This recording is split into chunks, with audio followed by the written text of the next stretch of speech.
everyone. Randy Lane here with Style South. I'm here with Tim Hobby at HA Modern at ADAC.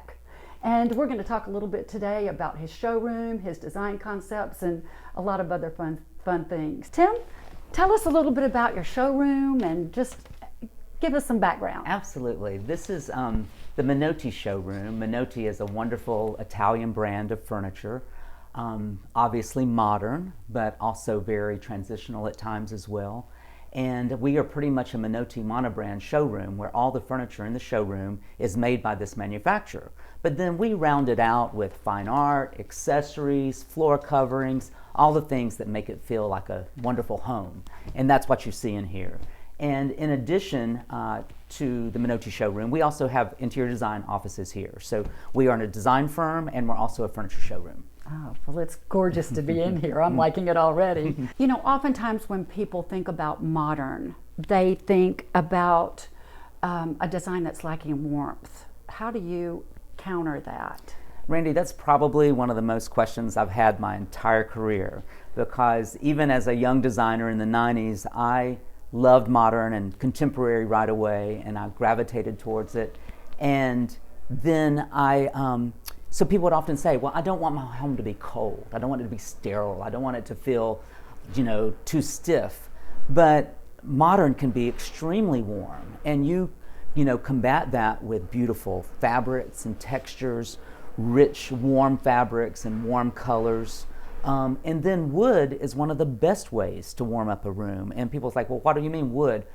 Beautiful wooden floors, a wooden wall, wooden furniture.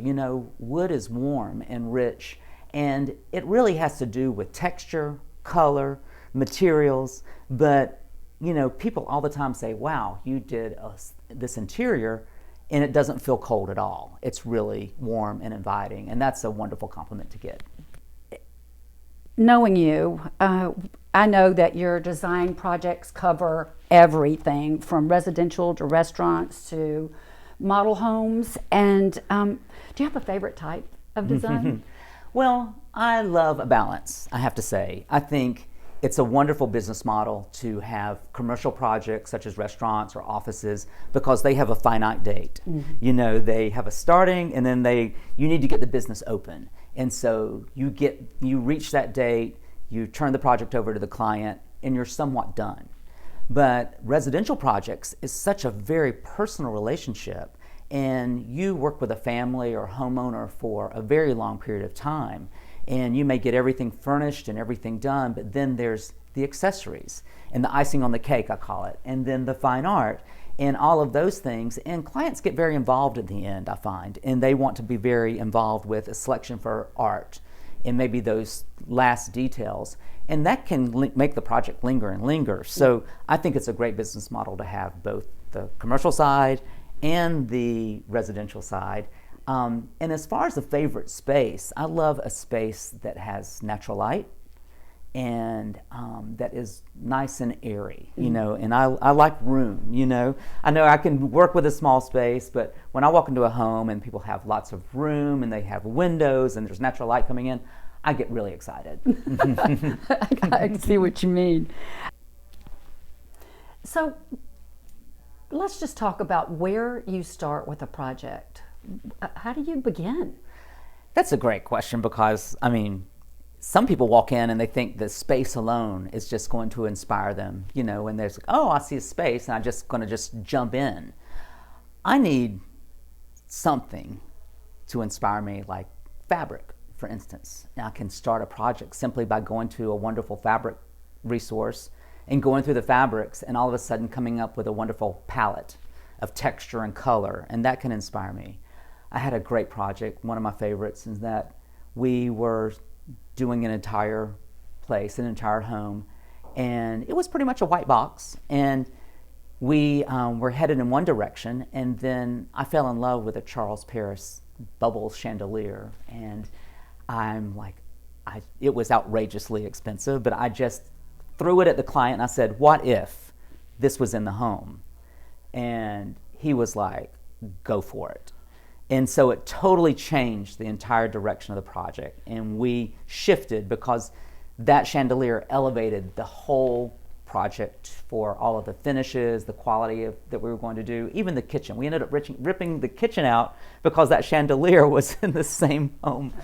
And so I love starting with an item. It can be a piece of fine art. It could be those candlesticks. It could be a number of things. But I like starting with some type of inspiration that's like I can put my hands on.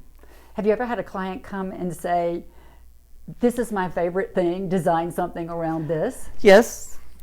I mean, that happens. It happens, they're like, Tim, I know that you lean more modern, but we have this vintage piece of furniture that we inherited from Grandma, and we've got to work with it. And can you work this in? And I'm like, sure, yeah, we can work it in. And I've also often worked with clients that said, I really love this color palette. And that's a great starting point. What's the biggest compliment a client can pay you? Well, I think there are three. And the first is the obvious, thank you, just thank you. And a heartfelt thank you is everything. But then I've had a lot of clients just walk in and say, I love it. I love it. And that just makes you, and that happened recently with a project in Texas, that the client, she was there, but she kind of left for the day until I got finished and we installed everything. And she came back home and she walked in and her mouth fell open and she's like, I love it. And then I got a million, text messages later about how grateful she was. And that just warms my heart. Mm-hmm. She's a very good friend today because of that project. Oh, that's nice. And then the best compliment, I think, is that I have another project for you. I mean, to be hired over and over by the same clients is so rewarding. And it really just, to me, tells you, hey, I hit the nail on the head. I delivered, the client was happy, and so much so that they're ready to do something, for their office or their second home or whatever. So, yeah. Okay, so designing interiors is probably a different type of challenge maybe than a fashion designer might have. And people buy clothes that aren't suited for them at all sometimes, and the solution is throw them out, right? But people live in their homes the majority of their time, and they now are working in their homes a lot. So it's not like they're going to throw a rug or a sofa out. How do you deal with client ideas that won't deliver the finished look that they're entrusting you to do? Yeah. Well, I think, first of all, the word trust is so important because ultimately, if you have a relationship with a client, it's a trusting relationship. You're bringing things to their home that they're going to hopefully have for a very long period of time. You're also, things, are expensive. But I think a danger that happens with a lot of projects and a lot of clients is that a client can get too focused on an item versus the outcome. And they can only see the item one by one as it goes into the home versus what the end result may look like. And they may not be in love with this table, but they may not realize ultimately how well this table will work in the room once it's completely done. So I don't necessarily believe there's mistakes in design. I think any great designer can overcome most anything. Not that, everything is perfect. And sometimes the imperfect thing can actually deliver the best results. It can give you that wabi-sabi that maybe you weren't expecting, right. And I think there's beauty in, something not being 100% perfect. Do you prefer to have something completely wrapped up before your client sees it, or do you like for them to be involved in the process of bits and pieces coming in? What's your ultimate? I work with both scenarios a lot, but I have to say my favorite is when a client steps back and says, go for it. And that happened in several projects. The Texas lady I was referring to you, but also a project in Fort Lauderdale. The client was a second home. And the client said, just do it, get it done, and call us. And we're not going to go down until it's complete. Oh, and not only was it fantastic. Furnishing the whole place, but it was also a renovation as well. Wow. So the client had very little involvement through most of the project until it was done. And then I went down and moved in for 10 days and set it up and got everything done. And then the client came in, and it was a wonderful moment to see every detail come together for the client to just walk in and have that experience. And you don't always get those. That's not the. I wish that was the case. That was every project, but it's Right. not always a project like that. Yeah, I would say I prefer that over the other. I got you. Do you think the pandemic is going to change the way home interiors are considered moving forward? Have you already been asked to create different interiors with the home office situation more prevalent than before? Absolutely. I mean, there have been a number of things through this pandemic that we've learned. It has been such an education, almost month by month. I never would have known that our business would have been impacted as much as it has, but people have really focused on their home. They're focused on where they're spending the most time. And if they're spending the most time in this environment, I think people have really examined how their home works for them. And we've seen incredible amount of people focusing on exterior spaces and putting importance on the outside furniture as much as the interior furniture. So it really is like a flow from outside in. And we've done, a number of outdoor spaces for clients, especially through the spring and summer. Then we've had a number of people say, hey, I'm working at home, but I'm not ready to dedicate an entire room as a home office. I feel like that's overkill. So I'm not saying where people are all of a sudden having a ton of home offices, but they're saying, let's carve out a niche that is my comfort zone for working.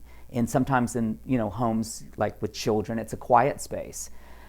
The majority of what I've seen is people say, I want to see something pretty. I want to see something beautiful. So I have a client, and she's in a high rise, and she thought she was going to be in a back room, but she's made her home office a part of her dining room table, and so she can look out and see beauty and light every day. But I think that people really have said, hey, I want a nice place to work, whether it's a section of a room or sometimes an entire room, but mostly it's just like a place that people can really feel comfortable with their laptop and a little bit of paperwork. I've also found it so interesting that people have really studied their homes and evaluated what rooms are used and what rooms are not. And they're like, we're going to redo this one room because we're just not using it, and we've been home so much that this room needs to serve as this purpose, this new purpose, versus what it did before. Sometimes that's the dining room, the formal dining room. They're like, we never go in there, so now that formal dining room is going to be a combination of maybe a workspace and then something else. What do you notice first when you walk into a decorated space? Quality. Has to be. I mean, it's the first thing I see. If it's done well, if there are quality finishes in the home, if there's quality furniture, that's the first thing. And I would say the second thing I notice is style. Does this room have style? Does it have personality? Does it evoke a feeling? There's a lot of design out there that tends to repeat what's been done in the past, and it starts to look plain, and just I've seen that look over and over and over again. And you recognize that, versus a place that has character and maybe something unexpected. Why Minotti? Why? I've known the Minotti family and their U.S. rep, Anna, for 21 years now. And I was inspired the first time I saw a Minotti catalog, a Minotti brochure, and I was inspired by the design and the detail. But they've evolved so much over the past 2 decades that it really is an incredible brand. To me, it's the best in Europe. It's all authentic, made in Italy. They use wonderful, internationally recognized architects and designers to design their furniture from not just Italy, but also France and Brazil and Japan. And so the line is very broad now, and you can do an entire home with Minotti furniture, and it doesn't feel like this. There's so much interest. There's clean straight lines, there's beautiful curves, there's every kind of style that you may be attracted to. It's also a very classic line, so it works so well in modern environments, but also in a traditional environment. I can't tell you how many designers come in here that have very traditional homes they're working on here in Buckhead and around Atlanta, and they're mixing our furniture in. So it really has broad appeal, and the end result is its quality. I mean, it is the best quality. It's all just made so well. And most of the time we deliver something to a client and it sets a standard for their home, and they're like, we want more. And that's a wonderful compliment to receive. And I think at this point, 25 years into my design career, I have to feel proud about what I represent. I have to be so proud. I know if I sell this to a client, it's going to be delivered in perfect condition. The client's going to love it. And, and that makes me feel great at the end of the day, like we're doing something right. So yeah, I love working with them. They're the best. Well, I've only got one more question Uh-oh. to ask you. And what's your favorite hobby? Oh, it's Randy. We couldn't resist, honestly. I have to say, one thing that I've really enjoyed lately is following auctions, like auctions out of New York and Chicago, and for vintage furniture, collecting vintage furniture and some fine art. I just love it. I find myself, really studying things that come up. It's amazing how much stuff comes up for auction that you would never find at a showroom or an antique store or a vintage shop. Some really incredible things. And just because it's at auction doesn't necessarily mean it's expensive. I mean, I've really kind of played the game lately about just bidding low and say, if I get it, I get it. And I've had some nice surprises from that, and I love it. I'm also a runner. I love being outside. I love running and exercising, and my husband and I, hiking and going on trips and exploring outside new areas. So yeah, those two are my favorite. All right. Well, I can't thank you enough for allowing us into your beautiful showroom. Well, thank you. It's an honor to have you here. And getting really. a closer look at who you are and what you love. Thank you, Sure. Sharon. You're welcome. Thank you.